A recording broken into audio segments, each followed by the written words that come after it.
Por dentro do assunto, com o padre Ednei Batista. Oferecimento: Peregrinos Viagens e Itiquira Turismo. Peregrinação para todos. Para esclarecer as suas questões e dúvidas em relação à Igreja Católica Apostólica Romana, a mensagem apresenta Por Dentro do Assunto, com o padre Ednei Batista. E a partir de agora aqui pela Rádio Mensagem e também pela web rádio Pés de Cristo da Paróquia Espírito Santo, no oferecimento de Peregrinos Viagens e Itiquira Turismo, peregrinação para todos, com os trabalhos técnicos de Antônio Márcio Buim, com produção de Donizete Eugênio, a partir de agora, com a apresentação de Carlos Lucena e Padre Ednei Evaldo Batista. Padre, sua bênção, bom dia. Bom dia, Deus o abençoe, bom dia a todos os nossos ouvintes, que Deus abençoe a todos também. E fevereiro chegou, graças a Deus, por isso nós estamos de volta para retomar aqui a nossa missão de fazer o Por Dentro do Assunto, ajudando o nosso povo a conhecer melhor a sua fé, conhecer melhor tudo aquilo que faz parte da sua caminhada de Igreja Católica Apostólica Romana. Feliz 2020 então, Padre. Obrigado para todos nós. Amém, amém. E o povo de Deus com sede de saber e aprender mais, bola para frente? Com certeza. Aí, então tá. Povo de Deus, então damos início ao Por Dentro do Assunto e, como sempre, Padre, o que saberemos antes das perguntas? Vamos lá. Então, para motivar aqui o nosso caminhar, né, o nosso trabalho, eu gostaria de falar hoje um pouquinho sobre o tempo litúrgico que nós estamos vivendo, né? Nós tivemos até a festa do batismo de Jesus a vivência do tempo litúrgico do Natal, né, que foi logo depois do tempo do Advento, mas que formam, os dois tempos formam um ciclo, o ciclo do Natal.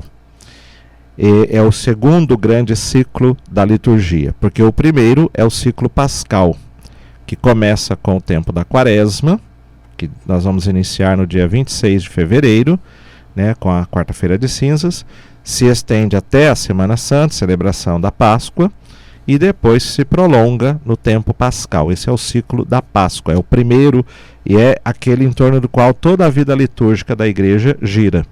O segundo ciclo é o ciclo do Natal, Advento, celebração do Natal, até o tempo do Natal, que se estende até a festa do batismo de Jesus.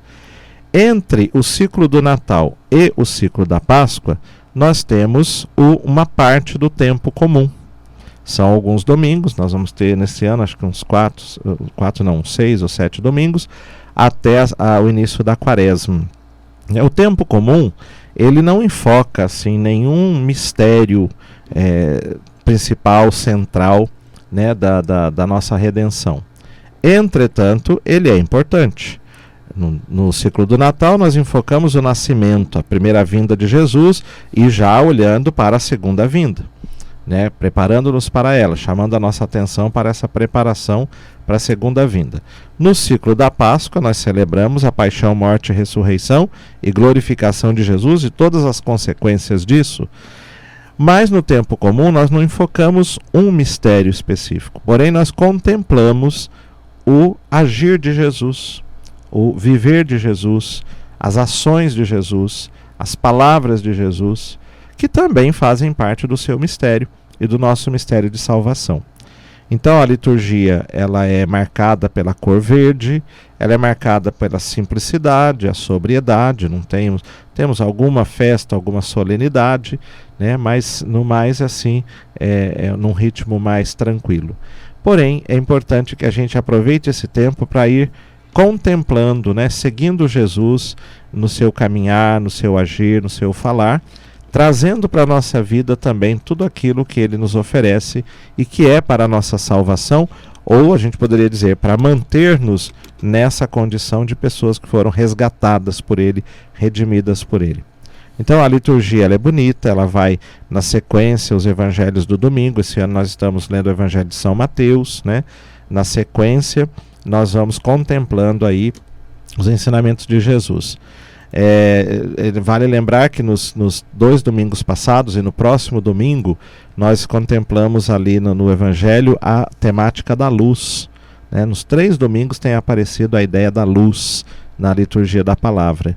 Então, Jesus é essa luz que vem para nos iluminar e para nos fazer também luzes que iluminam a vida das pessoas. Então, que a gente aproveite a vivência litúrgica do tempo comum, dessa primeira parte do tempo comum, que se interrompe com o ciclo da Páscoa e retoma depois do ciclo da Páscoa. Mas é a nossa caminhada com Jesus, na esperança, na confiança e no comprometimento com Ele. Esclarecido então, dado o tema, e agora liberado para o povo de Deus participar conosco tanto pelo WhatsApp quanto pelo nosso telefone, nossos telefones 3954-3010, 3954-3011. E a primeira participação, padre, vem do Jardim Jacinto, a Maria da Graça. Oi, Maria, bom dia. Bom dia. Fique à vontade e pergunte ao padre. Tá bom. Sua bênção, padre. Deus a abençoe. Olha, padre, eu queria saber por que Santa Branca usa uma corrente no pescoço. É isso que eu queria saber. Tá bom. Obrigada, viu, padre? Obrigado, senhora. Bom dia, Deus a abençoe. Amém. Então, a Santa Branca, ela foi mártir, né? E aquela corrente, então, é símbolo dessa prisão que ela viveu, ela foi forçada a morrer, né? E por causa de ser cristã. Ela é dos primeiros séculos do cristianismo, né? E o nome dela era Albina, que em latim significa branco, né? Então, Santa Albina, Santa Branca, traduzido para o português. Mas a corrente é símbolo do deixar-se aprisionar, né? Por causa da fidelidade a Cristo. Né? Então ela está de joelhos, inclusive, numa atitude de adoração, de oração, né, mostrando assim: eu estou morrendo por Cristo, né? O meu martírio, o homicídio cometido contra ela é por causa da fé que ela preferiu manter, conservar, né, ao invés de salvar a própria vida. Então a corrente, como se fossem algemas, como se fosse uma arma, né, que também mata, a corrente simboliza ali a prisão, né, o ser forçada a uma coisa por causa da sua fé. Obrigado por sua participação, viu? Deus abençoe e continue participando sempre com a gente, viu, Maria? Mais alguém querendo falar conosco? Márcio Boim, a Marli, em São José. Oi, Marli. Oi, bom dia. Bom dia. Fique à vontade, pode perguntar ao padre. Padre Dinei, bom dia. Bom dia. Deus abençoe. Também a você. Amém. Eu queria perguntar para o senhor uma pergunta. A gente faz o jejum da carne, né? Na Semana Santa, né? Sim. Então eu queria saber se o frango é o jejum mesma coisa. Tá ou bom. pode o frango? Obrigado pela sua participação. Não. Então, a igreja prescreve o jejum. Jejum, na verdade, é quando a gente se abstém, né? Deixa de comer todo o alimento. Então, por exemplo, uma das refeições, café da manhã, almoço, jantar, eu não como nada, né, para fazer o jejum. Quando não se come a carne, a gente fala de abstinência de carne. Normalmente se fala da abstinência da carne vermelha. Por que vermelha e por que não o peixe, no caso, né? Ou o frango, vai dizer carne branca, mas tá mais dentro da classificação de carne vermelha. Na verdade, a intenção primeira, quando se propõe a abstinência de carne, não é pela realidade da carne, não é pela carne. Não é que a carne tem algum problema. Alguém vai dizer assim: é porque lembra a carne de Cristo lá sacrificada na cruz. Não é por isso, né? A carne vermelha ou branca ou qualquer carne, ela simboliza, na verdade, a festa. Hoje as coisas mudaram bem, mas em outros tempos o dia a dia não se comia pouca carne. A carne era sempre reservada para os domingos, para os dias de festa, né? Então ela é muito mais o símbolo da festa, da alegria, da confraternização, né? Desses momentos assim festivos que nós temos na vida. Então, quando a igreja propõe a abstinência de carne, é para que a gente viva aquele dia mais recolhido, de forma mais sóbria, sem grande barulho, sem grandes encontros de pessoas, para voltar-se totalmente ao mistério celebrado. Então, a abstinência de carne não é por causa da carne, é para que a gente esteja livre desse compromisso de festa, de coisa mais alegre, para recolher-se em oração, em adoração ao mistério celebrado. Então, nesse caso, a abstinência é um convite para não comer carne vermelha, frango e peixe. E eu diria, nenhum tipo de alimento festivo, né?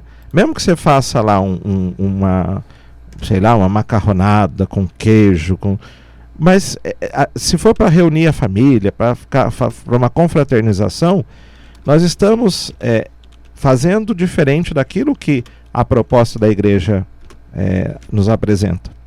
Então, a questão é o recolhimento. Antigamente se fazia o jejum absoluto na Sexta-feira Santa, na Quarta-feira de Cinzas. Ainda se propõe isso, porém muita gente não faz. Mas, não come carne, mas come peixe. E também eu penso assim, né? A gente não come normalmente, não se come carne todo dia. Então por que no dia, Quarta-feira de Cinzas, Sexta-feira Santa, tem que comer o peixe, o bacalhau ou a carne? Não, se a gente já não come todo dia, naquele dia coma a verdura, coma legume, faça um alimento mais sóbrio, mais simples, né? Para que o coração esteja mais voltado para a celebração do mistério, a atenção ao mistério. Na Quarta-feira de Cinzas é muito mais para a gente, numa atitude penitencial. Na Sexta-feira Santa é para a gente estar livre para contemplar o mistério da paixão do Senhor, né? Abster-se da festividade para adorar o mistério da morte do Senhor. Então, vale sim para frango, e eu estenderia também para o peixe. Essa coisa de dizer, mas pode comer peixe. As pessoas que criaram, porque a igreja convida à sobriedade no alimentar-se por esses motivos já expostos. Então, o peixe, porque se você faz uma bacalhoada, é chique, uma bacalhoada é festiva, né? E bacalhoada você não faz só para uma pessoa, você faz para a família inteira. Então cria-se aquele ambiente festivo, tudo aquilo que a igreja diz que não é para ser naquele dia. Na Páscoa tudo bem, em outros momentos tudo bem, mas na Sexta-feira Santa, na Quarta-feira de Cinzas, é um dia de recolhimento, de sobriedade, de silêncio inclusive, e não dia de encontros para festejar, para comer juntos. Obrigado, Marli, por sua participação aqui no Por Dentro do Assunto. Tem mais alguém querendo falar com a gente lá do Esplanada do Sol? A Maria Júlia. Oi, Maria Júlia, bom dia. Pode fazer a sua pergunta ao padre. Bom dia, Padre Ednei. Bom dia, Deus a abençoe. Padre Ednei, eu gostaria de saber como é que é a teoria que é aceita pela igreja da criação do homem. Que tudo bem, na Bíblia está lá que foi feito do barro, né? Mas para a vida, assim, na parte científica, como é que a igreja ela aceita a teoria da evolução, né? Ok, sim. Tá bom, vamos conversar sobre isso. Obrigado. Deus a abençoe. Então, quando a gente estuda a teologia, se fala, né, de duas teorias para explicar a origem do mundo e do ser humano também, é claro. O criacionismo, que é dizer, Deus criou diretamente tudo que há do nada, né, inclusive o ser humano, e o evolucionismo, que, assim, de formas primitivas de vida, foi evoluindo até chegar às formas mais elevadas, entre as quais está o ser humano. Acontece o seguinte: o evolucionismo, ele é incontestável, porque existem provas, estudos científicos. Darwin é um grande expoente desta teoria, né? E estudou e pesquisou e demonstrou que realmente há uma evolução das espécies. Então, por isso a igreja aceita o evolucionismo. Porém, ela não aceita de forma absoluta.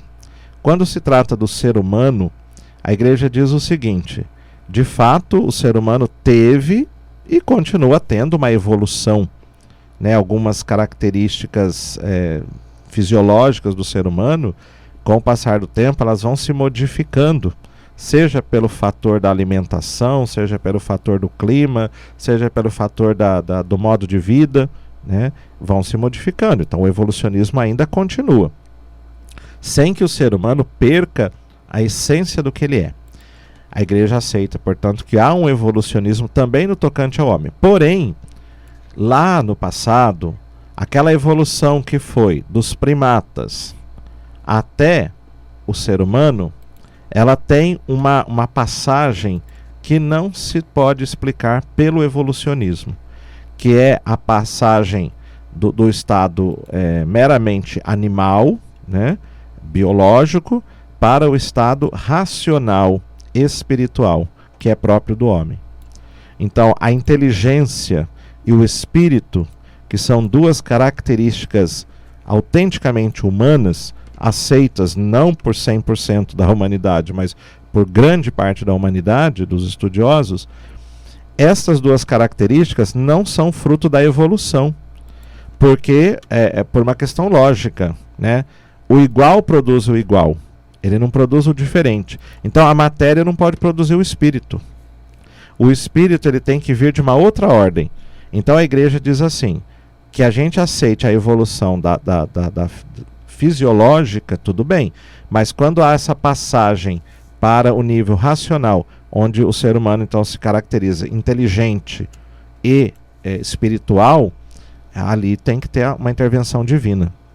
Ali não foi fruto da evolução. Então aí as duas teorias, o criacionismo, né, essa ação divina que cria do nada, se une à outra teoria do evolucionismo. Então a igreja aceita ambas, mas assim, grosso modo, compreende dessa forma, né? A criação do homem na Bíblia era descrita de uma forma plástica, né, assim, visual, e até ingênua. Claro que é um modo de falar, não significa que seja uma descrição dos fatos. O modo de falar, ele contém uma verdade. A verdade do que é dita por este modo, ela permanece. Mas o modo, ele não importa muito, né? Então vamos pensar assim, que qual é a verdade que é dita ali? Que a origem última do ser humano e de tudo que há é Deus. Não existiria nada do que há sem que Deus tivesse dado o pontapé inicial. Como é que foi isso? Isso nos escapa ao conhecimento, né? Então, uma forma primitiva de vida veio de Deus. Depois ela foi evoluindo até as formas mais elevadas. E Deus, Criador, intervém, no caso do ser humano, criando a alma, criando o espírito, criando a inteligência no ser humano, né?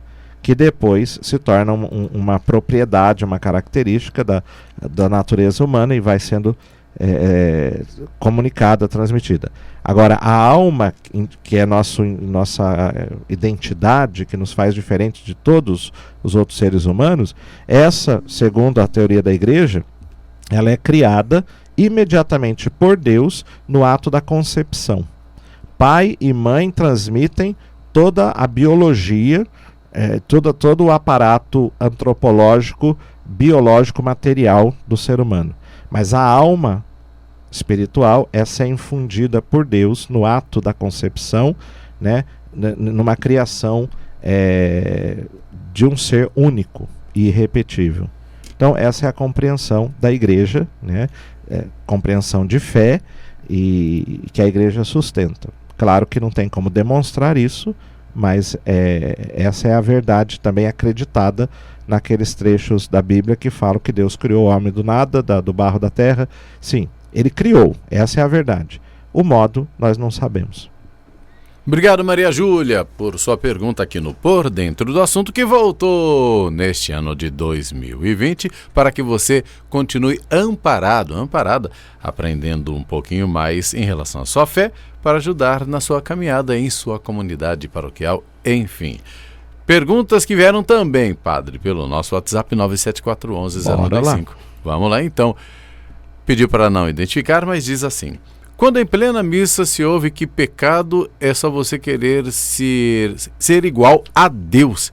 Fiquei preocupada, pois não concordo, mas vejo pessoas que pensam assim. Não, essa maneira de falar, ela não está designando pecados individuais, né? E quando a pessoa diz, eu quero ser igual a Deus, eu estou pecando. Não. Essa expressão, querer ser igual a Deus, é como se quem disse isso estivesse dizendo que todo pecado é uma atitude de soberba. É quando eu não me reconheço na atitude de criatura que tem um caminho a trilhar, traçado por Deus, mas eu crio o próprio caminho.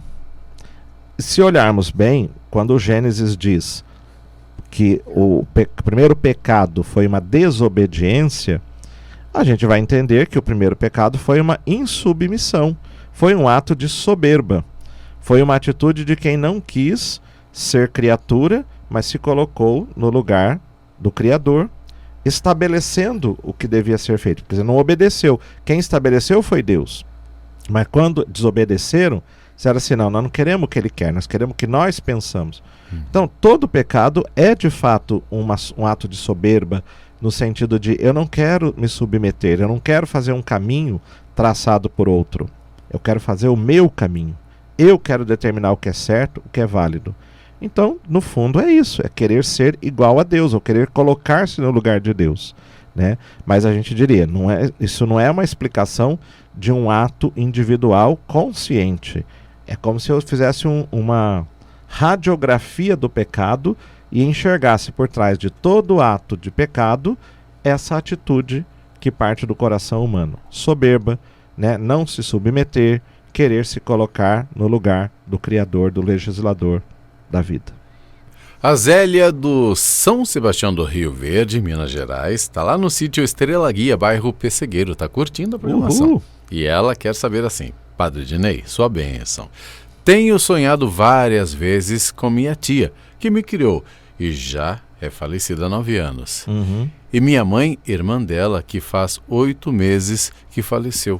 Gostaria de saber o que significaria ficar sonhando a mesma coisa várias vezes. Olha, o sonho, a gente tem que dizer assim, ele é uma realidade muito humana, embora misteriosa, assim, complexa, não dá pra gente explicar. E nem todo sonho, ele tem um significado exato. Porque o sonho, ele é reflexo de tudo que está dentro de nós, de todos os conteúdos que a nossa mente registra, né? A nossa mente, ela é como um grande reservatório, vamos dar um exemplo aqui, um grande computador que capta tudo que nós vivenciamos, sons, imagens, emoções, tudo que nós vivenciamos no nosso dia a dia vai ficando registrado dentro da nossa mente, só que de forma inconsciente. Nós não nos damos conta desse arquivo que está dentro de nós. Quando nós dormimos, normalmente nós relaxamos de tal maneira que essas imagens ou esses conteúdos se materializam, entre aspas, em imagens, né, que nós conscientemente percebemos e até nos recordamos, muitas vezes, não sempre, dessas imagens. Só que são imagens misturadas, né, de situações, de momentos, de pessoas, né? Tudo que ficou gravado dentro de nós se mistura, aparece ali como se fosse uma vivência. E às vezes há sonhos assim muito fortes, que parece que você está dentro, está interagindo, até consegue conversar, ou às vezes não, né? Mas é aquela coisa muito viva. Mas não tem um significado necessário. O que me parece, no caso aqui, é que essa pessoa marcou muito a vida, essa pessoa que já morreu, marcou muito a vida de quem está perguntando, porque ela disse que ela foi criada por essa tia, né? E depois a mãe é outra pessoa que tem uma presença marcante na vida de qualquer pessoa, às vezes negativa, mas em geral positiva. Então, uma pessoa que marcou a nossa vida, com quem você conviveu, com quem você conversou, com quem você viveu emoções muito fortes, está registrado na sua mente, né, de forma muito marcante. E essas imagens aparecem, né? Expressão, inclusive, de uma saudade, de um amor, né, de uma vontade de reencontrar a pessoa. Mas não tem nada de estranho nisso, não. Ninguém precisa pensar que é a pessoa que está se comunicando, que está querendo dizer alguma coisa, que está querendo trazer algum recado. Não. É só a imagem dela que está muito fortemente presente na mente, no inconsciente, que no sonho libera. Tá bom que seja a mesma situação, mas é porque foi certamente algo marcante na vida daquela pessoa que sonha, a relação com aquela outra, então essa imagem se repete e aparece sempre no sonho. Mas não precisa ficar preocupada não, porque viva a saudade, né, com alegria, com gratidão, claro que com aquela pontinha também de desconforto, porque a saudade é sempre expressão de um sentimento por alguém que não está mais do nosso lado, né? Então isso causa um certo desconforto, uma certa dor. Mas viva isso dentro de um mistério de fé, na oração, né? Falando positivamente dessas pessoas, relembrando coisas boas delas, né? Mas não precisa ficar preocupada não, porque não quer dizer nada essa repetição de sonho com a tia, com a mãe, não tem nenhum problema. O que é bom fica gravado, né, Fábio? Com certeza. Fica gravado. As boas experiências, a gente quando lembra delas, trazem até mesmo a emoção vivida, né? Então uma pessoa que lembra de uma coisa triste ou de uma coisa alegre, mas que foi marcante na vida dela, ela revive a emoção daquele momento, porque está gravado em nós, e não é só no intelecto, também na emoção. Obrigado, Zélia, por sua pergunta, por sua participação. Quase finalzinho, padre, mas ainda tem uma pergunta chegando aqui, do Everaldo do São Judas. Sobre a modificação do Pai Nosso na hora da missa, como vai ser? A gente já sabe que o Pai Nosso não tem amém na missa, né? Mas tem alguma outra modificação para o Pai Nosso na Santa Missa? Não me consta, eu não tenho essa informação. O missal romano, ele foi revisado, né, durante vários anos, passou por esse processo de revisão, está concluída a revisão, mas ainda não está publicada a nova edição. Mas não vai haver modificações assim substanciais. Eu não tenho conhecimento de mudança no Pai Nosso. Pode ser que uma ou outra palavra, né, seja retraduzida do latim e tem uma razão para isso, mas mudança não vai se acrescentar nem tirar nada, até porque é a oração ensinada por Jesus, né? O que acontece é que na versão católica, o Pai Nosso não contém, como nós normalmente rezamos, uma doxologia que em algum trecho da Bíblia, em um dos evangelistas, que eu agora não sei qual, apresenta, que é aquela expressão: vosso é o reino, o poder e a glória para sempre. Isso. Na versão evangélica, sim. Eles terminam o Pai Nosso, né? Livrai-nos do mal, porque vosso é o reino, o poder e a glória para sempre. Então, na versão católica, o Pai Nosso rezado no terço, qualquer outro momento, não tem. Mas na missa tem, porém, como uma aclamação do povo. Terminado o Pai Nosso, não se diz o amém, o presidente da celebração prossegue com uma oração chamada de embolismo, né? E ao final do embolismo, ao invés do povo responder amém, aclama: por vosso é o reino, o poder e a glória para sempre. Então, não está ligado totalmente à oração do Pai Nosso, mas está presente na liturgia da missa. Não sei se vai ter alguma modificação nesse sentido, mas ao que me consta, não vai ter nenhuma modificação. Perguntas que vieram e não serão apresentadas hoje, padre, pois vieram bastante, graças a Deus, mas nas próximas edições o ano está apenas começando, né? Então, apresentaremos, povo de Deus, não se preocupe. Quando tiver perguntas para o Por Dentro do Assunto, para que não se perca em nosso WhatsApp, por exemplo, manda só no dia. Aí você pode mandar dentro do show da mensagem, por exemplo, que vamos anotando, eu anoto com o maior prazer, e depois, com o padre Edneivaldo Batista, ele responde para todo mundo. A gente deixa a responsabilidade com ele. Tá bom. Padre, mais uma vez, muito obrigado. Voltou com bateria recarregada, com o espírito Amém. Cheio da luz de Cristo, e por favor, a sua bênção. Pois não. Então, vamos aí caminhando. Lembrando sempre que compreender aquilo que se crê nos ajuda a crer melhor, a viver esta fé de forma mais comprometida, né? e testemunhada.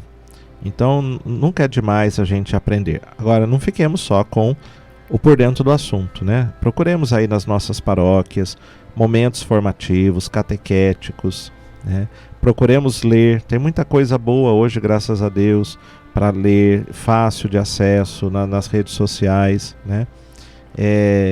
Eu acho que o católico que vai aprofundando o seu conhecimento da fé, ele vai vivendo mais intensamente essa experiência, vibrando mais com a fé e, consequentemente, testemunhando melhor, né, esta experiência.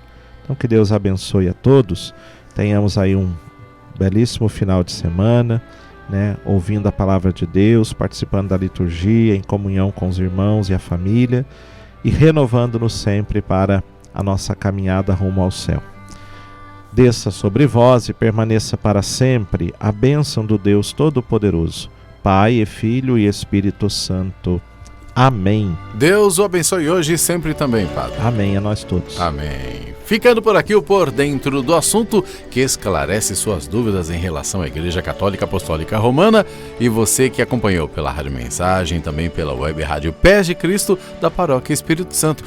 Ouça também no youtube.com/Rádio Mensagem. Tá lá para você também. No oferecimento de Peregrinos, Viagens e Itiquira Turismo, peregrinação para todos, com os auxílios técnicos de Antônio Márcio Buim, produção de Donizete Eugênio, a apresentação Carlos Sena e Padre Ednei Valdo Batista. Ficamos por aqui com o Por Dentro do Assunto. Você acompanhou na Mensagem Por Dentro do Assunto com o Padre Ednei Batista.